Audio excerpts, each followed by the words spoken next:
A Rural de Natal FM apresenta Naquele que me fortalece, com o arcebispo metropolitano de Natal, Dom João Santos Cardoso.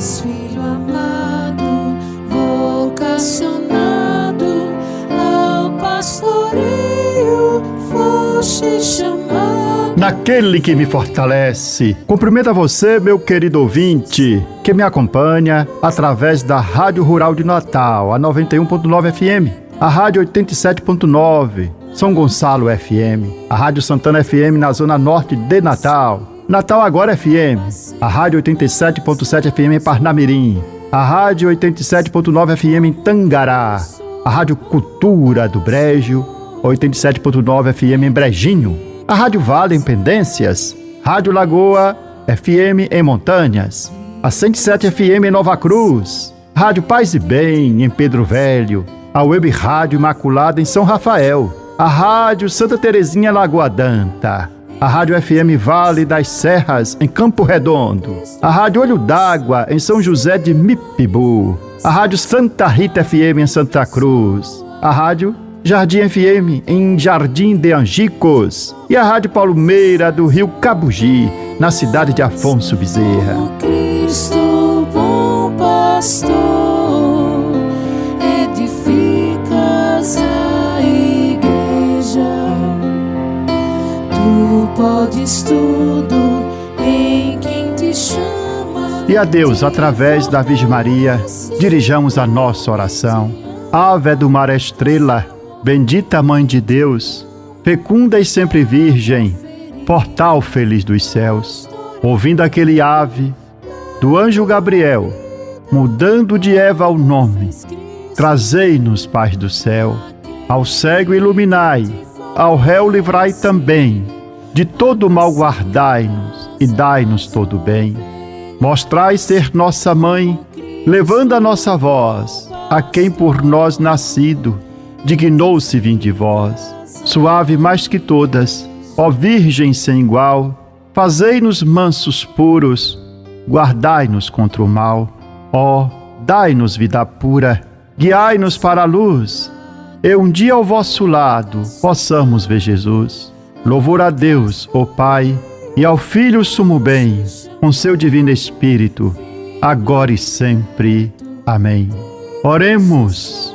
Ó Deus Todo-Poderoso, pela intercessão de Maria, nossa Mãe, socorrei os fiéis que se alegram com a sua proteção, livrando-os de todo mal neste mundo e dando-lhes a alegria do céu. Por nosso Senhor Jesus Cristo, vosso Filho, na unidade do Espírito Santo. Proclamação do Evangelho com Dom João Santos Cardoso.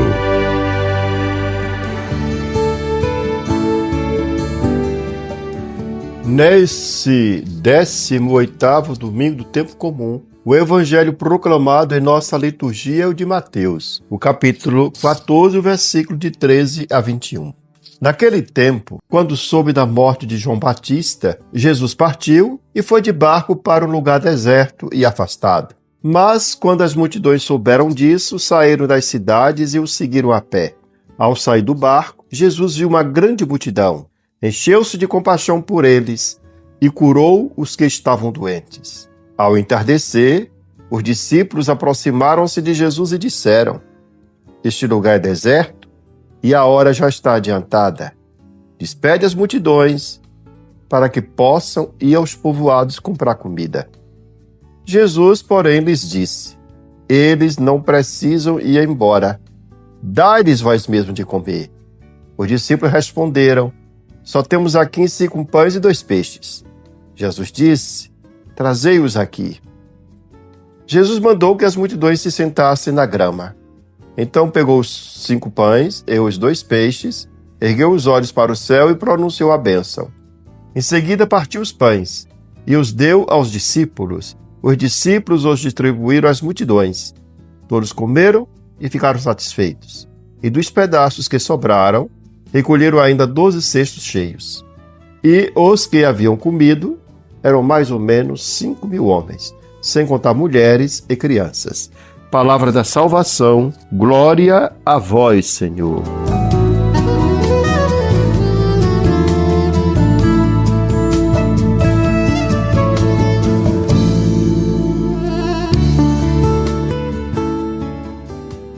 Neste primeiro domingo do mês de agosto, a Igreja no Brasil inicia a celebração do mês vocacional. Ocasião privilegiada para rezarmos pelas diversas vocações e refletirmos sobre o chamado que Deus dirige a cada pessoa. Este ano o tema é Comunidades Vocacionais, Encontro, Testemunho e Missão, inspirado no lema dos Atos dos Apóstolos, perseverantes e bem unidos, partiu o pão pelas casas. Hoje, de modo particular, nossa oração se volta para a vocação dos ministérios ordenados, bispos, presbíteros e diáconos, para que sejam pastores segundo o coração de Cristo, servidores da palavra, da Eucaristia e da caridade. O evangelho que acabamos de ouvir ilumina profundamente essa missão, pois apresenta Jesus como o bom pastor que se compadece, que reúne, alimenta e envia. O relato da multiplicação dos pães é um dos poucos milagres narrados pelos 4 evangelistas, sinal de sua enorme importância. São Mateus o situa logo após a notícia da morte de João Batista. Jesus procura retirar-se para um lugar deserto, certamente buscando silêncio, oração e recolhimento, diante da dor provocada pela morte do precursor. Entretanto, as multidões descobrem para onde ele foi e o seguem. O que poderia ser uma interrupção, torna-se uma ocasião de graça. O evangelista diz que, ao ver aquela multidão, Jesus encheu-se de compaixão e curou os seus doentes. A compaixão é uma das características mais belas do coração de Cristo. Ela não é um sentimento superficial, nem mera emoção passageira. É um amor que se deixa tocar pelo sofrimento do outro e se traduz em ações concretas. Jesus não permanece indiferente diante das necessidades humanas. Ele vê, aproxima-se, acolhe, cura e alimenta. Ao cair da tarde, surge um problema bastante concreto. Aquela multidão está no lugar deserto e não tem o que comer. Os discípulos apresentam uma solução prática e aparentemente sensata, quando diz a Jesus: despede as multidões, para que possam ir aos povoados comprar alimento. Em outras palavras, eles queriam dizer o seguinte: cada um cuide de si, cada um resolva seu problema. Jesus, porém, rompe essa lógica.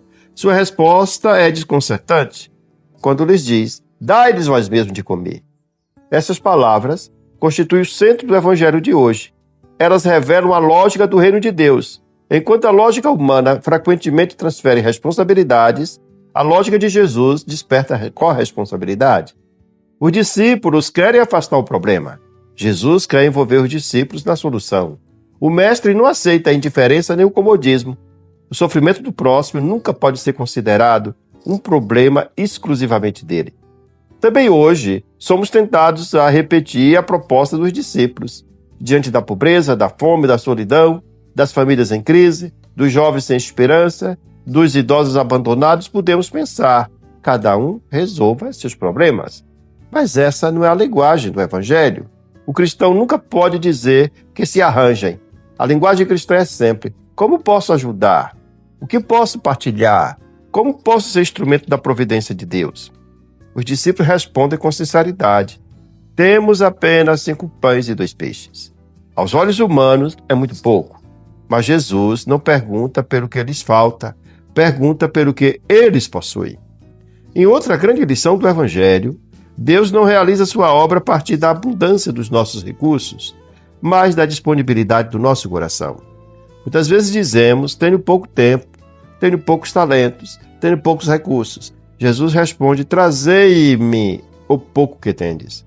Quando colocamos nas mãos de Cristo aquilo que somos e possuímos, o pouco torna-se suficiente. O milagre começa justamente quando os 5 pães e os 2 peixes deixam de ser propriedade de alguém e passam às mãos de Jesus. O egoísmo multiplica a escassez, a partilha multiplica a vida. O evangelista descreve cuidadosamente o gesto de Jesus. Toma os pães, ergue os olhos ao céu, pronuncia a bênção, parte o pão e o entrega aos discípulos para que o distribuam. Esses gestos antecipam claramente a última ceia e apontam diretamente para a Eucaristia. A multiplicação dos pães é um protótipo da Eucaristia. Não se trata apenas de alimentar uma multidão faminta. O evangelista quer preparar os discípulos para compreender que Jesus é o verdadeiro pão descido do céu. O mesmo Senhor que alimenta a fome material oferece também o alimento que sustenta a vida eterna. Há, portanto, uma profunda unidade entre a mesa da palavra, a mesa da Eucaristia e a mesa da fraternidade. Não existe verdadeira comunhão com Cristo sem compromisso com os irmãos. Quem participa da Eucaristia é chamado a tornar-se pão repartido na vida cotidiana. É significativo notar que Jesus não distribui diretamente o alimento à multidão. Ele o entrega aos discípulos e são eles que o repartem ao povo. O Senhor quis precisar da colaboração humana para fazer chegar seu dom aos necessitados. Assim continua acontecendo na igreja. Cristo continua alimentando o seu povo por meio do ministério dos bispos, presbíteros e diáconos, por meio dos inúmeros ministros, catequistas, agentes pastorais de tantos homens e mulheres que colocam seus dons a serviço do reino. Por isso, neste primeiro domingo do mês vocacional, o Evangelho lança também um apelo à oração pelas vocações sacerdotais. O sacerdote é chamado precisamente a repetir todos os dias os gestos de Cristo, a anunciar a palavra, celebrar a Eucaristia e cuidar do povo com um coração compassivo. Peçamos ao Senhor que nunca falte pastores santos, generosos e inteiramente dedicados ao serviço do Evangelho. Mas este Evangelho também interpela a cada batizado. Toda a vocação cristã nasce da mesma experiência: encontrar-se com Cristo para tornar-se instrumento de sua compaixão no mundo. Nossas comunidades só serão verdadeiramente vocacionais quando forem lugares de encontro, testemunho, missão e partilha. E ao celebrarmos, portanto, a Eucaristia neste domingo, devemos nos aproximar da mesa do Senhor, conscientes de que somos, ao mesmo tempo, necessitados de pão e também enviados em missão. Recebemos gratuitamente o pão da vida para nos tornarmos pão repartido para os irmãos. Alimentados pela palavra e pela Eucaristia, peçamos ao Senhor que faça de nossas comunidades verdadeiras comunidades vocacionais, onde floresçam ministros ordenados santos e fiéis, e onde cada cristão viva sua própria vocação como expressão da compaixão de Cristo pelo mundo. Assim, sustentados pelo alimento que Deus oferece, fortalecidos pela certeza de que nada poderá nos separar do amor de Cristo e enviados para repartir o pão da esperança com nossos irmãos, poderemos testemunhar que o Senhor continua hoje a realizar o milagre da multiplicação, sempre que corações generosos colocam nas mãos aquilo que possui para o serviço do Reino.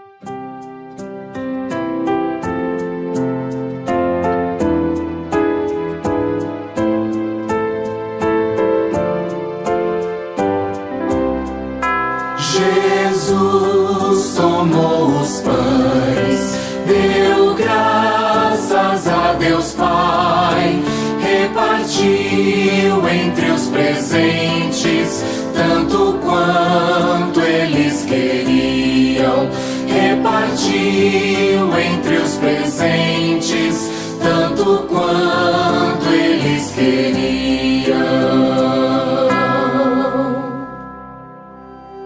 É feliz quem escolheis e convidais para morar em vossos átrios. Saciamo-nos dos bens de vossa casa e do vosso templo santo. Jesus tomou os pães, deu graças a Deus Pai, repartiu entre os presentes, tanto quanto eles queriam. Repartiu entre os presentes, tanto quanto eles queriam. Vossa bondade nos responde com prodígios, nosso Deus e Salvador. Sois a esperança dos confins de toda a terra e dos mares mais distantes.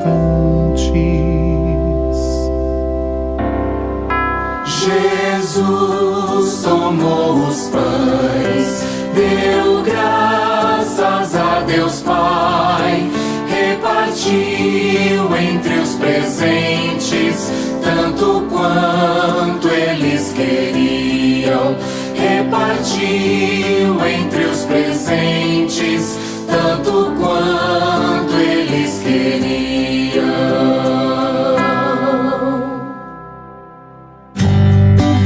Você está ouvindo Naquele que me fortalece, com Dom João Santos Cardoso. Palavra que evangeliza.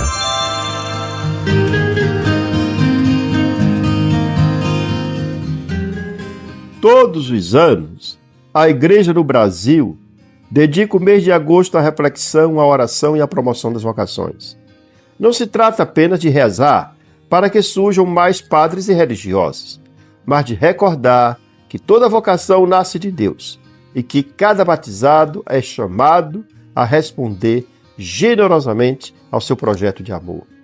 O mês vocacional de 2026 tem como tema Comunidades Vocacionais, Encontro, Testemunho e Missão. E como lema bíblico, perseverantes e bem unidos partiu o pão pelas casas. A escolha deste tema está em sintonia com a preparação para o 5º Congresso Vocacional do Brasil, promovido pela Comissão Episcopal para os Ministérios Ordenados e a Vida Consagrada da CNBB, que será realizado de 4 a 6 de setembro de 2026 no Santuário Nacional de Aparecida.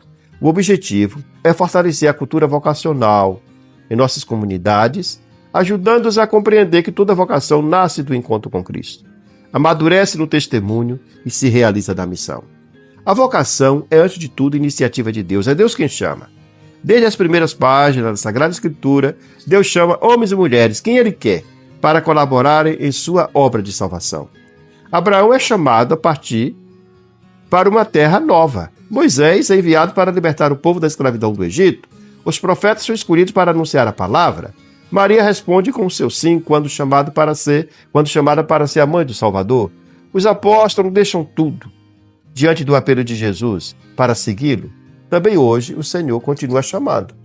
O chamado não é privilégio de alguns, mas é um dom que nosso Senhor oferece a todos os batizados. O lema do mês vocacional inspira-se na vida da primeira comunidade cristã descrita nos Atos dos Apóstolos. A perseverança na oração, a comunhão fraterna, a escuta da palavra e a fração do pão revelam que a comunidade é o lugar onde as vocações nascem, são discernidas e amadurecem. Não existe vocação isolada. Toda vocação brota da igreja, é confirmada pela igreja e existe para servir a igreja e ao mundo. Como recorda o tema deste ano, é a comunidade que proporciona o encontro com Cristo, sustenta o testemunho dos discípulos e envia cada vocacionado em missão. A Igreja, no Brasil, organiza tradicionalmente o mês vocacional em torno das diversas formas de vocação. No primeiro domingo, rezamos pelas vocações aos ministérios ordenados, pelos bispos, presbíteros e diáconos. O segundo domingo é dedicado à vocação familiar, em sintonia com o Dia dos Pais, segundo domingo, e a Semana Nacional da Família. O terceiro domingo recorda a vida religiosa consagrada, que é a expressão do segmento radical de Cristo na vida religiosa e da vida secular consagrada. E o quarto domingo destaca a vocação dos fiéis leigos e leigas, especialmente os catequistas e a gente de pastoral. Quando agosto possui 5 domingos, a Igreja dedica o último à reflexão sobre os ministérios dos leigos, celebrando também o Dia do Catequista. E essa distribuição recorda que todas as vocações são complementares e indispensáveis para a missão evangelizadora. Neste primeiro domingo, a Igreja dirige um olhar especial para aqueles que receberam o sacramento da ordem, os bispos, presbíteros e diáconos. Trata-se de uma ocasião privilegiada para agradecer a Deus pelo dom desses ministros e para rezar por sua santidade e fidelidade. E entre eles destaca-se a figura do sacerdote, configurado a Cristo cabeça e pastor pelo sacramento da ordem. O padre é chamado a tornar presente o próprio Cristo no meio do povo de Deus. Sua missão não consiste apenas em administrar uma paróquia ou realizar atividades pastorais, fazer reuniões. Antes de tudo, o padre é servidor do Evangelho, é homem da palavra, da Eucaristia e da caridade, chamado a santificar o povo de Deus. É o sacerdote quem preside a celebração da Santa Missa, anuncia a palavra de Deus, absolve os pecados em nome de Cristo, unge os enfermos, acompanha as famílias, consola os aflitos, forma lideranças e conduz a comunidade na comunhão e na missão. O ministério presbiteral existe para que todo o povo de Deus possa crescer na fé e na santidade. Entretanto, o padre não é um funcionário do sagrado nem um líder isolado. É um discípulo que continua chamado diariamente à conversão, sustentado pela oração da comunidade. Por isso, o mês vocacional convida todos os fiéis a rezar pelos sacerdotes, para que permaneçam fiéis ao Evangelho, alegres no serviço, próximo do povo de Deus, próximo ao rebanho que lhes foi confiado. O tema deste ano chama atenção para uma verdade muitas vezes esquecida. As vocações florescem onde existem comunidades vivas, onde há famílias que rezam, onde tem paróquias acolhedoras, grupo de jovens, catequese bem organizada, celebrações participativas e testemunhos coerentes, com ambiente propício para que os jovens possam escutar a voz de Deus. Uma pastoral vocacional autêntica não procura apenas aumentar número de vocacionados e de candidatos aos sacerdotes, mas favorecer o discernimento. A pergunta fundamental não é o que eu quero fazer da minha vida, mas o que Deus sonhou para mim. Descobrir a própria vocação significa encontrar o caminho da verdadeira felicidade, pois Deus nunca chama alguém para diminuir sua vida, mas para realizá-la plenamente. O mês vocacional recorda que promover as vocações não é tarefa exclusiva dos padres ou do serviço da animação vocacional da arquidiocese. Toda a comunidade cristã é responsável por criar uma verdadeira cultura vocacional. Pais, educadores, catequistas, religiosos, lideranças e todos os fiéis são chamados a incentivar os jovens a ouvir a voz do Senhor com liberdade e coragem. Rezemos para que nossas comunidades sejam, de fato, lugares de encontro com Cristo, escola de testemunho e centros irradiadores da missão. Que o Senhor continue chamando muitos jovens ao sacerdócio, ao diaconato, à vida consagrada, ao matrimônio e aos diversos ministérios assumidos por fiéis leigos e leigas na igreja. E que todos nós, qualquer que seja a nossa vocação, possamos responder com generosidade ao chamado de Deus, perseverando unidos na fé, na fração do pão e no serviço aos irmãos, como faziam as primeiras comunidades cristãs. Aquele que me fortalece é o Senhor. Aquele que me fortalece é o Senhor. Aquele que me fortalece, ó irmãos, por Cristo a missão acontece. Naquele que me fortalece. Assim concluímos esse nosso programa com esta oração, que devemos recitá-la todos os dias. Meu Deus, dai-me sempre a alegria de viver, dai-me força para superar qualquer obstáculo. Não permita que eu me sinta fracassado. Erguei-me quando estiver abatido, libertai-me quando estiver oprimido, sustentai-me para que eu não caia em nenhuma tribulação, que não falhe jamais minha fé em vós, no meio da tempestade, quando tudo parece perdido. Minha fé esteja sempre ligada a vós. Senhor, meu coração confia em vós, porque sois fiel a mim e em todos os momentos. Amém. Eu sou o pão que dá vida, o pão para um mundo novo, que nutre, alimenta e sacia o caminhar do meu povo. Seja bendito o nome do Senhor, agora e para sempre. A nossa proteção está no nome do Senhor, que fez o céu e a terra. Que a bênção de Deus Todo-Poderoso, Pai, Filho e Espírito Santo, desça sobre vós e permaneça para sempre. Amém. Aquele que me fortalece é o Senhor. Aquele que me fortalece é o Senhor. Aquele que me fortalece, ó irmãos, por Cristo a missão acontece. Você ouviu Naquele que me fortalece, com o arcebispo metropolitano de Natal, Dom João Santos Cardoso.